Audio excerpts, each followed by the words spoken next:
Well guys, we have some unfinished business tonight. I just got a text a minute ago. Well, it was actually probably 45 minutes ago now. And it was a picture of the pigs moving past the feeder that's empty. But there was one particular pig in that group that was familiar.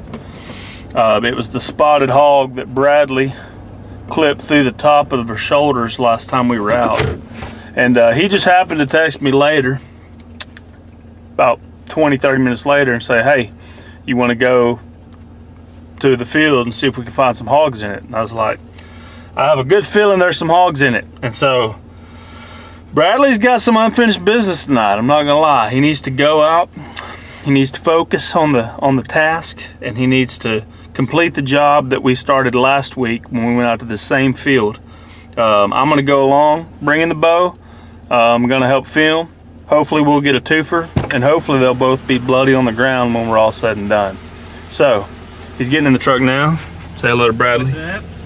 And whoa, there he is. And we're gonna head out there. And like I said, hopefully the white spotted is still out in the field and Bradley can finish what he started. We'll see. I hope so. Got a loose screw, huh? So now that thing's gonna rotate like that. It ought to be all right though. Can I think you it'll twist it around to get it to stay in No. place? Never tighten that for me? I need an Allen wrench. As long as it'll, yeah, I think we'll be all right. God, I always have something stupid like that, it seems like. Oh, glad that did that here.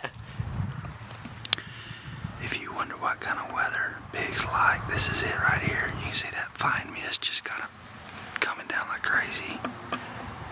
And then you can see the pigs back there feeding. I'm pretty sure that one on the right is the one that Bradley went through the top of the shoulders of last time we were here. So the wind's good for us right here, so we're about to start making a stalk in. I would imagine we're 150, 200 yards away right now. So we'll catch up with you when we've got a little closer.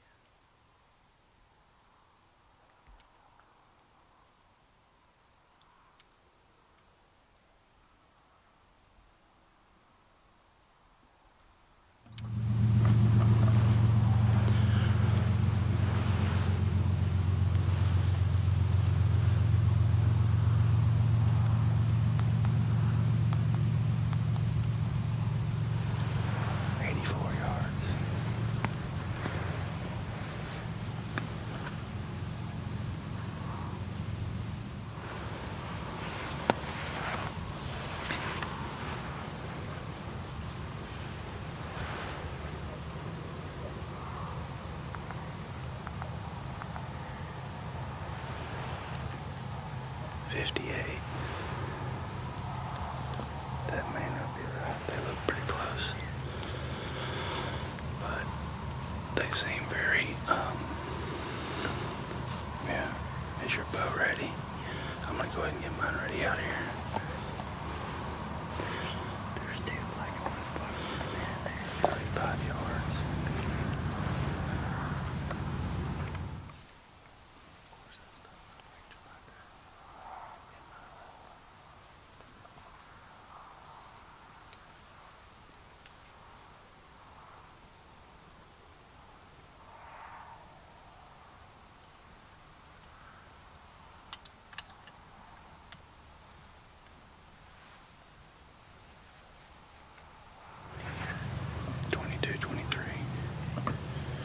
Shooting now.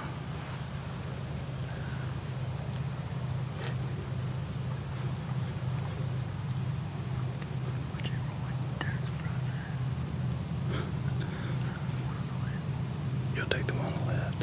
What if our arrows hit in the air? That'd be awesome. I'll take that little spotted one on the right. Okay.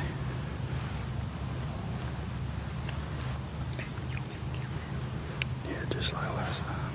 Hold on. I'm gonna back this out just a little bit.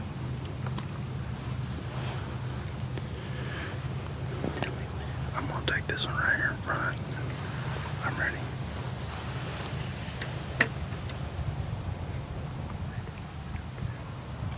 Let's not rough that.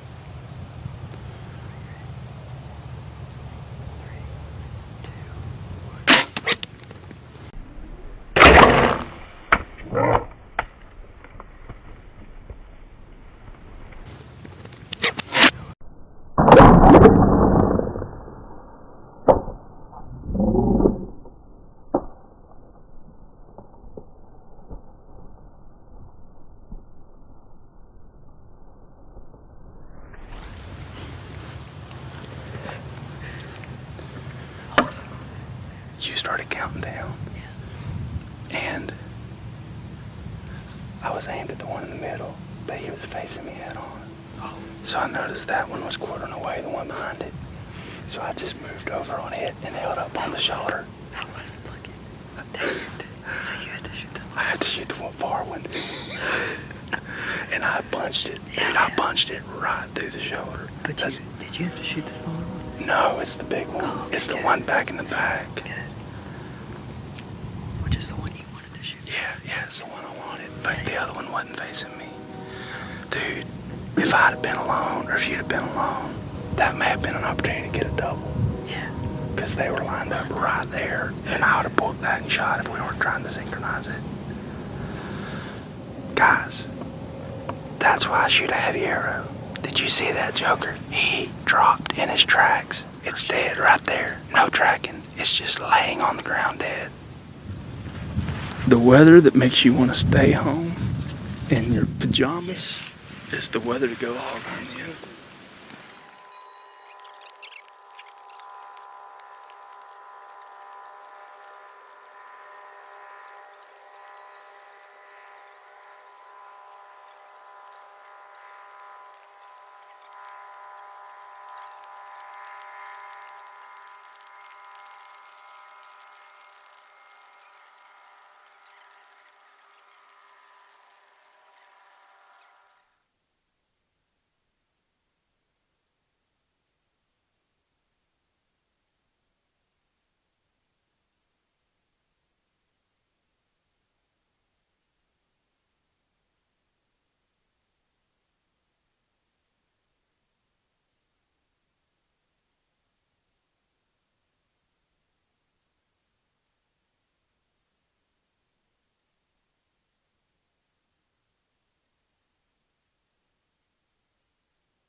So we just walked up and looked at mine. Of course, you saw it. It dropped. Perfect shot, like right in the pocket, straight through the heart. It was dead when it hit the ground. And now Bradley's checking out his arrow. I just went and looked at it. It's really good blood. So we're going to track his pig, but he thinks he heard it run over here and thought he even heard it coughing blood. So hopefully we can find these. We can find his pretty quick, because it is starting to rain harder, so we both have our cameras covered up with our jackets. But yeah, that was a good hunt. I definitely think we got a twofer tonight, so I'm pretty excited about that. Let's walk up and join Bradley. It was a good hunt. I hit mine right where I wanted to and dropped it. And I've never seen a pig do that. Have you ever done that with a bow? I never have. Well, we thought Bradley's was dead. I mean, we watched the footage back. We watched it in slow motion. I mean, it went right through the vitals, and we started tracking it. And I even joked at one point it was a Ray Charles blood trail, because it was so easy to follow. We were just walking with a flashlight and following it. And we came to a pool of blood, and we should have known right then to back out, because that usually means they've laid down, and if you leave them alone, they'd have died. So obviously we didn't give it long enough before we started tracking it. And after that, it's still good blood. We traced it all the way through the thick stuff. I mean, I'm covered from head to toe with mud. We found another place where we think it may have bedded down. Looks like we bumped it a couple times. It's dead. Bradley's going to come back tomorrow, I think, and look for it. We're cold, it's wet. We had to take our jackets off to cover up our cameras because it was raining. And that's just the ropes, man. I mean, you lose them sometimes, and I know Bradley hates it. Yeah.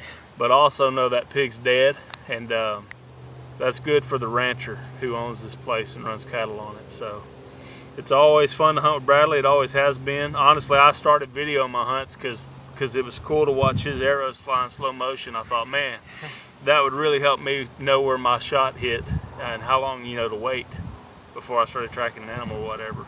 And I feel like we gave it plenty of time after we reviewed the footage, and we were piddling around here for a minute looking at this hog, and then took off and went and looked at it. I mean, at least 15-20 minutes, which 90% of the time that's sufficient. That does the, you know, that amount of time, usually long enough for them to run off and die. But I guess that one just had a will to survive, just like the little piglet did the other night. Just kept going and kept going and kept going. And they're tough animals. I mean, they're probably one of the toughest animals in the world, no doubt. They're tough, and they'll go and go and go and go and go. Well, we started tracking at 8 p.m. and it's 10:30. So, I mean, we literally tracked that hog for 2 hours and 15 minutes, 2 hours and 20 minutes. I mean, we really gave it a good go. Yeah. I mean, I can't believe we didn't find it. But it was a good hunt, and now we have more incentive to come back and hunt together, because we really want to film this outro with 2 pigs laying dead here. That's our new goal. It's 2 pigs dead in the field, so we can film our outro next to it. Yeah, and I thought that was going to happen tonight. I did too, man. And then, well, for a while, and then I thought, well, we're going to have to film 2 outros, because we're going to have to film one with his hog and one with mine. But it is what it is. Yeah, it's still a ton of fun. Yeah. Either way. More fun than last time, because at least I know that that's the one that's going to die. Yeah. The other one's still running around. So. And you know what? I said early in the video, I thought that was this white spotted hog, but I think this is a different group altogether. I think this may have been like a bachelor group of boars. Yeah, because I've never seen this group. Mm-mm. So, I mean, that's at least 3 different groups that we know of out here, possibly more. So. Anyway, thanks for coming with me again, man. It was awesome. Appreciate it, and I'm going to go home and get cleaned up. Me too. Yeah, thanks for watching. Yep. We'll see you on the next one.